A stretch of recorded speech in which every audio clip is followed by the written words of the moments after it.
नमामि संस्कृतम दोस्तों, मीमांसा प्लेटफॉर्म पर आप सभी लोगों का हार्दिक अभिनंदन है। दोस्तों, जैसा कि आप सभी को ज्ञात है कि हम मीमांसा प्लेटफॉर्म पर प्रीवियस ईयर पेपर्स को सॉल्व कर रहे हैं और इस सीरीज के अंतर्गत हम 2018 वाला प्रश्न पत्र हल कर रहे हैं, जिसमें हम पूर्व के वीडियोस में पेपर 1 हल कर चुके हैं और अभी हम पेपर 2 को हल कर रहे हैं। ठीक है, आज हमारा पेपर 2 में ये तीसरा लेक्चर है। दोस्तों, इसके पूर्व के वीडियोस में हम क्वेश्चन नंबर 2 तक हल कर चुके हैं। ठीक है, अगर आपने उन लेक्चर्स को नहीं देखा है तो उन लेक्चर्स का लिंक आपको डिस्क्रिप्शन में मिल जाएगा या आप आई बटन पर भी चेक कर सकते हैं। ठीक है, तो यहाँ पर आज हम प्रश्न संख्या 3 को हल करेंगे, जो कि मूलतः नाटकों से संबंधित होता है। संस्कृत नाटकों से संबंधित ये प्रश्न होता है। आपके पाठ्यक्रम में जो निर्धारित किए गए हैं यूपीएससी द्वारा, उन्हीं से संबंधित ये प्रश्न है। किंतु यहाँ अन्य जगह से भी प्रश्न पूछा जा सकता है। ठीक है, तो उसका टेंशन नहीं लेना है, क्योंकि वो पूछा जाएगा तो आपके पाठ्यक्रम में से ही पूछा जाएगा। ठीक है, तो देख लेते हैं 2018 में प्रश्न संख्या 3 के अंतर्गत यूपीएससी में क्या क्या प्रश्न पूछे गए हैं और किस तरीके से उनको हमें लिखना चाहिए। तो आज की वीडियो में आपको इन प्रश्नों को कैसे लिखना है, हल कैसे करना है, प्रश्न संख्या 3 के वो जानकारी मिलेगी। ठीक है, प्रश्न संख्या 3 है, अधोनिर्दिष्टा नाम नाट्य विषय प्रश्न नाम समाधानम क्रियता, अर्थात नीचे निर्दिष्ट किए गए नाट्य विषय प्रश्नों का समाधान कीजिए, अर्थात इनका उत्तर आपको देना है।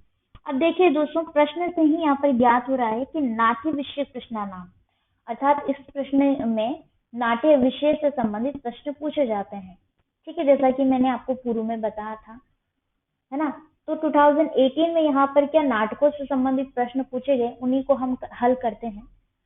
इनको हल करने से पूर्व मैं आपको ये बता दूं, अगर आप प्रश्न संख्या 3 को अटेम्प्ट करने वाले हैं तो इसमें मूलतः जैसा कि 3 ही उप प्रश्न पूछे जाते हैं।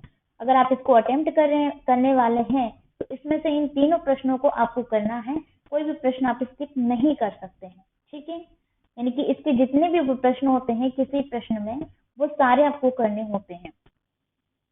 अब यहाँ पर देखते हैं कि 2018 के फर्स्ट क्वेश्चन में क्या पूछा गया है। फर्स्ट क्वेश्चन है, स्वप्नवास वदते स्वप्न दृश्यते नाटकीयम तात्पर्यम महत्वम च सम्यक प्रतिपादिता।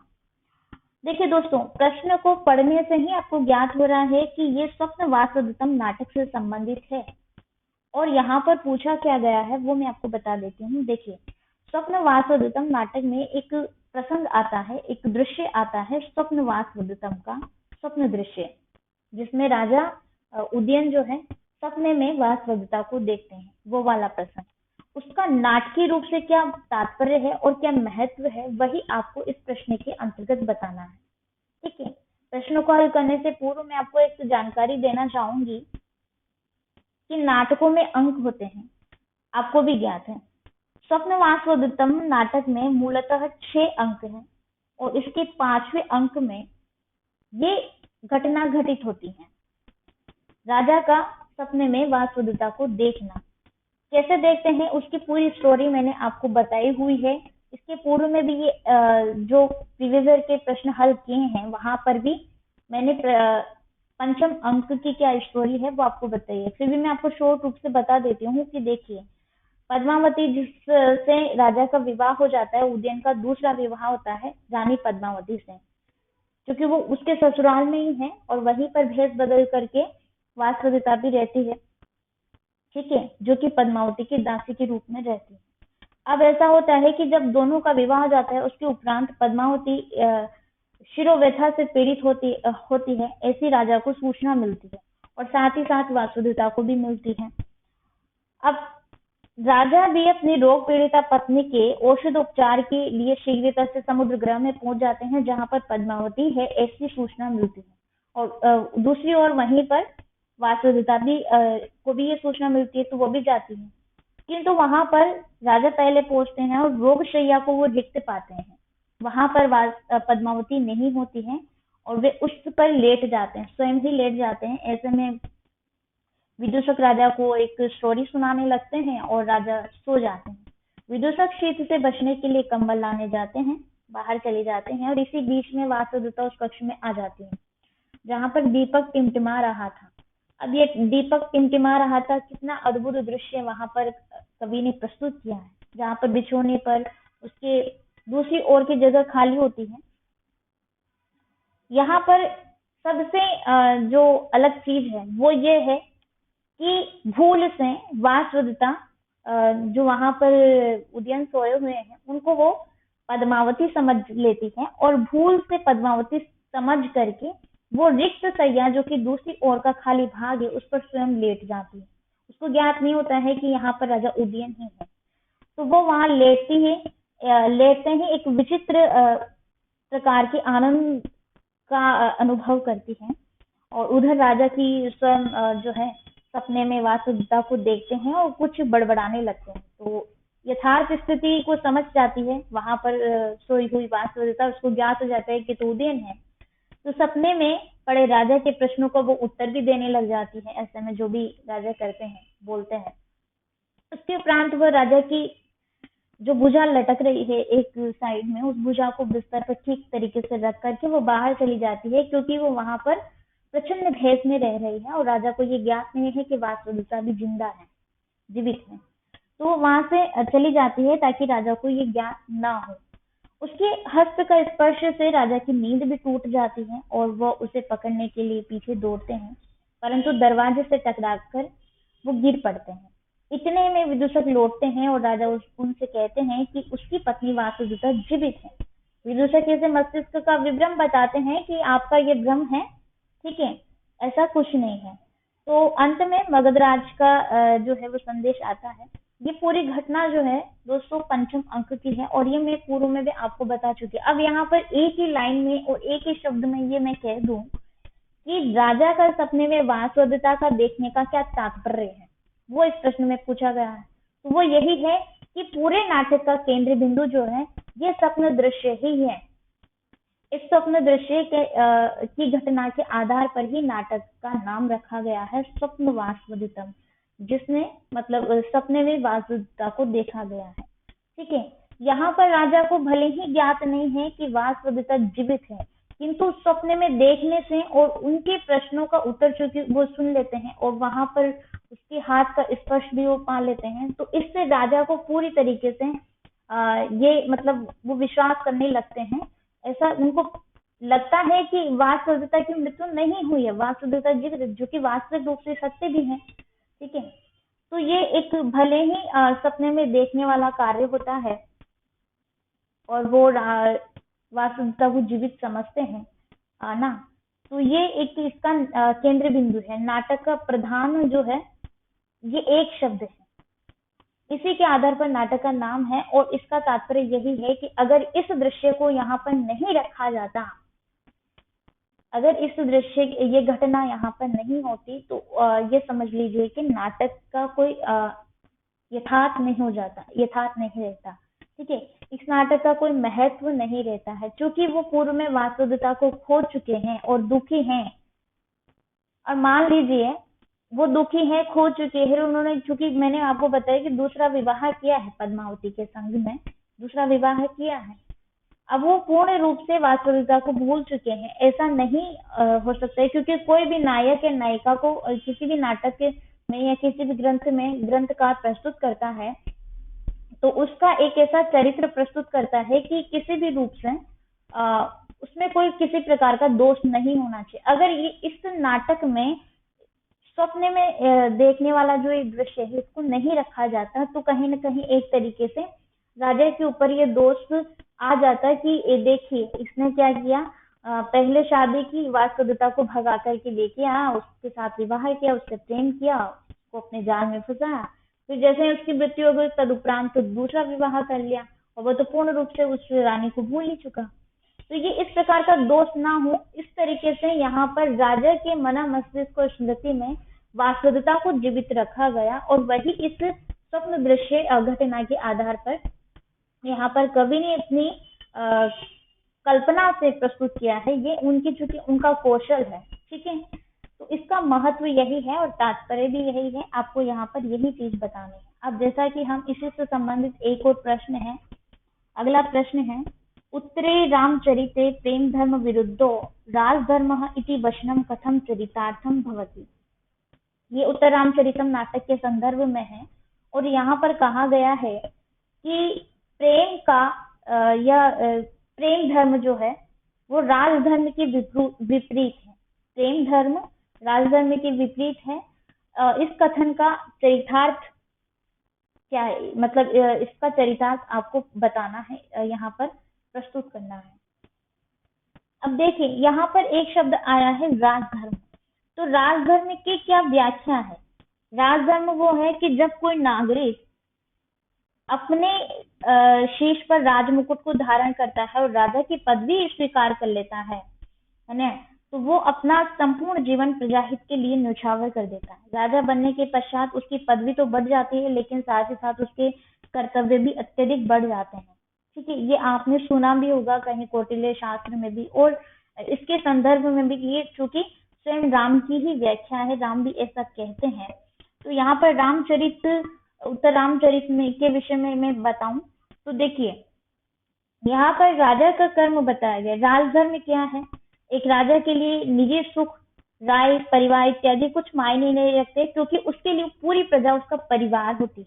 उसे कोई भी निर्णय अपनी प्रजा के मत के अनुसार ही करने चाहिए, चाहे वो निजी तौर पर उससे सहमत हो अथवा नहीं।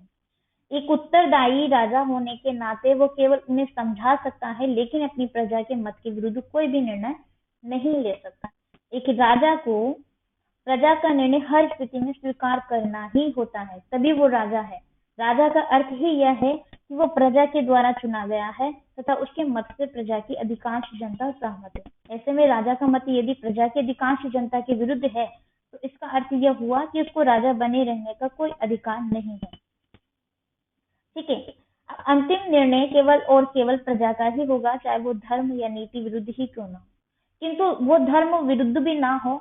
यहाँ पर राजा जो है, राजा रामचंद्र के विषय में बात करेंगे। ठीक है, उन्होंने राजधर्म को निभाने के लिए बलिदान किया। ये तो आप सब जानते हैं, हम सब जानते हैं कि भगवान श्री राम ने माता सीता का प्रेम कितना उनका अमूल्य है उनके लिए। ठीक है, तथा वो साथ में भी रहे हैं, तो उनका वो एक प्रेम प्रतीक भी है। इससे भी ज्ञात होता है कि उसमें जो दाम्पत्य जीवन के विषय में बताया गया है उत्तर रामचरितम में, शायद वो किसी अन्य कृति में बताया गया हो। ये एक ऐसा मूल ग्रंथ है जिसमें उत्तर रामचरितम में पूर्ण रूप से एक दाम्पत्य जीवन के संदर्भ में ये है और इसका प्रेम बताया गया। दाम्पत्य जीवन में किस प्रकार से पति पत्नी को मतलब व्यवहार करना चाहिए, अपने जीवन में किस तरीके से रहना चाहिए। ठीक है, तो उसके विषय में यहाँ पर भवभूति बताते हैं और दोनों के प्रेम में देखने को मिलता है। ठीक है, दोनों एक दूसरे के प्रेम में वो जीवन भर रहे, किंतु फिर भी श्री राम को सीता का त्याग करना पड़ा। लेकिन क्यों? इसका उत्तर है वो राजधर्म। तो जब भगवान श्री राम विजय प्राप्त करके आते हैं और माता सीता भी उनके साथ में आती है, तो वहां के जो अयोध्या वासी है वो माता सीता पर लांछन लगाते हैं कि ये रावण के पास में रह करके आई है। ठीक है, वहां की अधिकांश प्रजा का ये मत है कि माता सीता लंका में 1 वर्ष से ज्यादा रही है, ऐसे में उनकी पवित्रता पर संदेह क्यों न किया जाए। हालांकि भगवान श्री राम निजी तौर पर इससे पूर्णतः असहमत है। जैसा कि मैंने बताया कि भले ही वो सहमत हो अथवा ना हो, किंतु फिर भी उनको प्रजा का जो निर्णय है वो मानना होता है, प्रजा की सहमति को। और जैसा कि पूरे रामचरितमानस में या रामायण में हम देखते हैं कि ये रघुकुल रीत सदा चली आई, प्राण जाई पर वचन न जाए, उस पर आधारित है। देखिए, अगर प्रेम ही सब कुछ हो जाता, वहां पर प्रेम धर्म को निभाया जाता, तो फिर राजा रामचंद्र अपने पिता के प्रेम में रह करके वो वहां पर ही अयोध्या में ही रहते, किंतु उन्होंने जो रीत थी उसको निभाया, वचन को निभाया।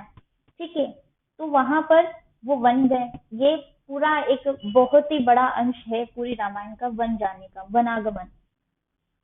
ठीक है, उसके उपरांत फिर वो आ जाते हैं वन से, तो वहां पर भी प्रेम आता है, माता सीता को से परित्याग होता है। ठीक है, यहाँ पर माता सीता को वन भेजा जाता है, किंतु राजा चूंकि अपने प्रजा के प्रति वचनबद्ध है, प्रजा के प्रति उन्होंने शपथ ली है। एक राजा जब राजधर्म निभाता है तो वो अपने प्रेम को या अपने संबंधों को नहीं देखता है, उसकी क्योंकि उसकी प्रजा ही उसका परिवार है। अब जैसा कि मैंने बताया कि श्री राम निजी तौर पर उस निर्णय से असहमत थे, पूर्णतः असहमत थे तथा माता सीता को निर्दोष मानते थे वो, लेकिन अयोध्या की प्रजा के सामने श्री राम विद्रोह नहीं कर सकते थे। ठीक है, अन्यथा इससे राजधर्म की मर्यादा को नुकसान होता। साथ ही वे राजा की पदवी को भी नहीं छोड़ सकते थे, क्योंकि उन्होंने राजमुकुट पहनते समय ये प्रतिज्ञा भी ली थी कि अब से उनका जीवन अयोध्या की प्रजा को समर्पित है। इसी कारण से विवश होकर श्री राम ने माता सीता को एक बेहद कठोर निर्णय माता सीता के प्रति एक बेहद कठोर निर्णय लेना पड़ा, जिससे श्री राम के द्वारा माता सीता का जीवन भर के लिए परित्याग हो गया या त्याग कर दिया गया। ठीक है, सीता वन में चली गई। इस प्रकार श्री राम ने राजधर्म का आदर्श उदाहरण प्रस्तुत किया तथा दिखा दिया कि राजधर्म के सामने एक राजा का निजी मत, रिश्ते, सुख दुख इत्यादि का कोई भी मोल नहीं होता है। किंतु यहाँ पर प्रेम धर्म के संदर्भ में एक घटना प्रसंग प्रस्तुत करना चाहूंगी। वो ये है कि राजा ने अपने मन से सीता को कभी नहीं निकाला, भले ही उन्होंने अपने घर से सीता को निकाल दिया, अपने हृदय से सीता को नहीं निकाला। ये इस का उदाहरण ये है कि जब वहां पर अश्वमेध यज्ञ होता है, अंत में सीता तो चली जाती है वन में, उनके पास उनकी पत्नी नहीं होती, क्योंकि धार्मिक जितने भी कार्य हैं उनमें पत्नी का संग होना अत्यंत आवश्यक है। तो वहां पर प्रजा अथवा ऋषि मुनियों द्वारा कहा गया है कि आपकी पत्नी होना जरूरी है साथ में, तो आप दूसरा विवाह कर लीजिए। अब चूंकि राजा के मन में तो सिर्फ एक रानी थी, वो है सीता, वही उनके हृदय में है, तो वो किसी अन्य स्त्री को कैसे अपने हृदय में स्थान दे सकते हैं, किसी अन्य स्त्री से कैसे विवाह कर सकते हैं। तो यहाँ पर राजा ने जो स्वर्ण की प्रतिमा के रूप में रानी सीता का ही एक प्रतिमा बनाई और उसी को अपने साथ बैठाया, उस जो भी यज्ञ था अश्वमेध यज्ञ उसमें। तो इससे यह ज्ञात होता है कि एक उन्होंने अपना प्रेम धर्म भी, मतलब प्रेम का मतलब यह नहीं है कि किसी कारणवश से अलग हो गए तो अपने अंतः मन से भी उसको निकाल देना या किसी और को स्वीकार कर लेना, उसका स्थान किसी और को दे देना, नहीं। ठीक है, यहाँ पर उन्होंने प्रेम का धर्म भी निभाया और राजधर्म, चूंकि उन्होंने बहुत अच्छे ढंग से एक उदाहरण प्रस्तुत किया कि राजा का क्या मूल कर्तव्य है।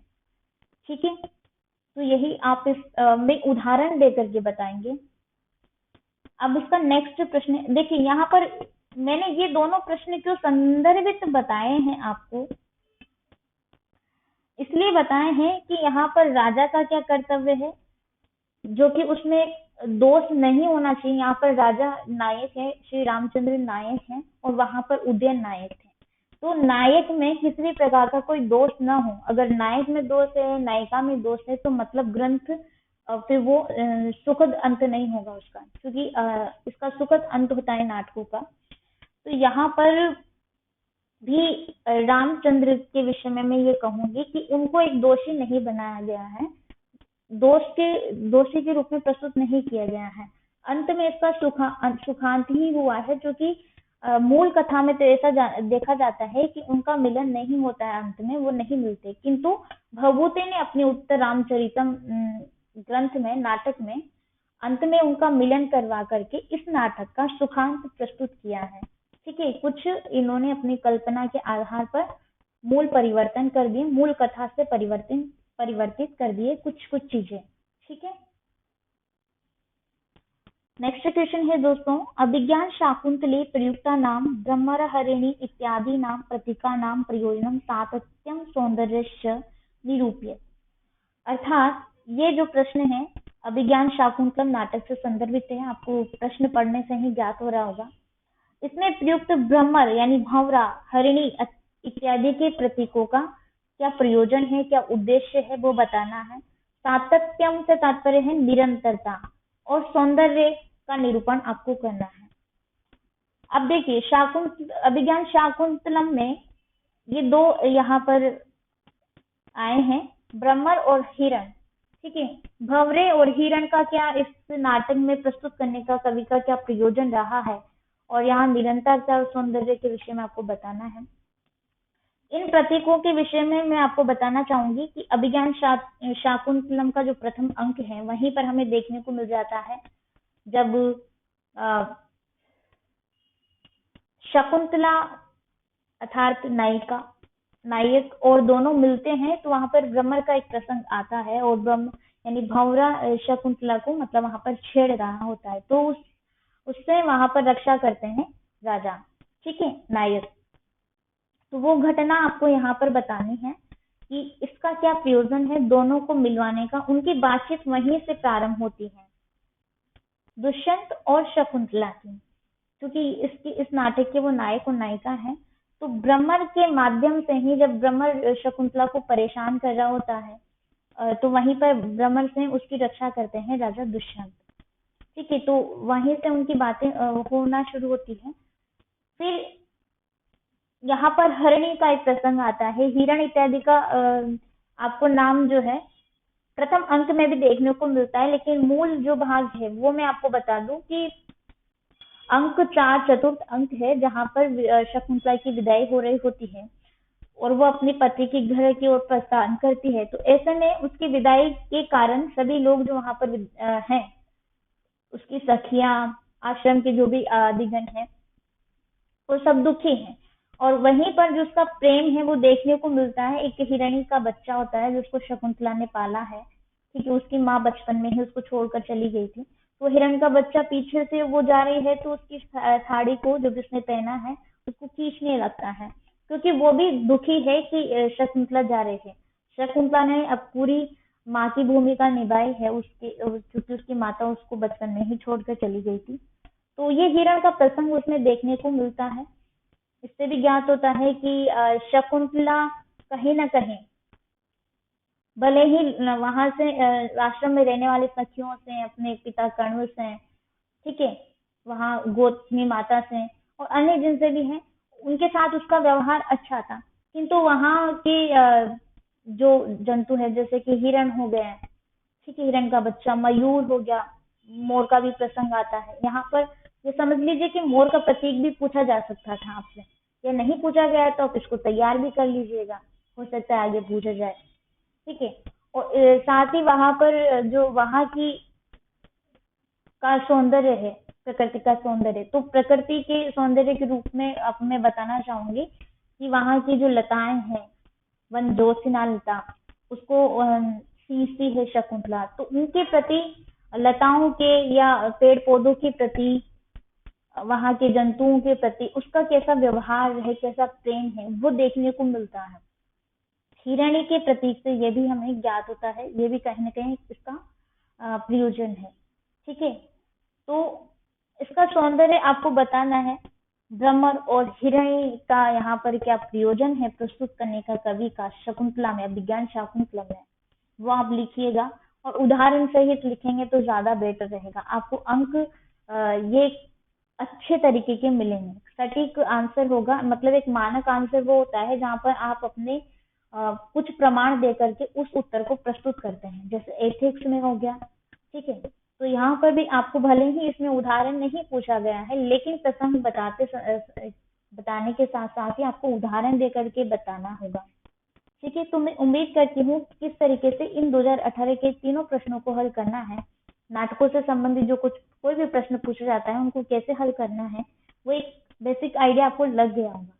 ये सिर्फ बेसिक मैं इसलिए बोल रही हूँ कि आपको ये 3 प्रश्न ही हल नहीं करने हैं, आपको और भी अनेक प्रश्न हल करने हैं जो अलग अलग सन में पूछे गए हैं, जैसे कि 2019 में, 20 में, वो जो भी मैं हल करवा चुकी हूँ, और अन्य जो भी और भी प्रश्न हैं। तो नाटकों से संदर्भित जो भी प्रश्न है उनको कैसे हल करना है वो आपको एक ज्ञात हो गया होगा, ठीक है। वो जरूर आप इस लेक्चर को देखने के उपरांत सॉल्व करने का प्रयास कीजिए इन सभी प्रश्नों को, जैसा मैंने आपको बताया है। बाकी इसी के साथ मैं अपनी वाणी को यहीं पर विराम देती हूँ। आप सभी लोगों का तहे दिल से शुक्रिया दोस्तों कि आप अंततः हमारे साथ बने रहें। नमामि संस्कृतम।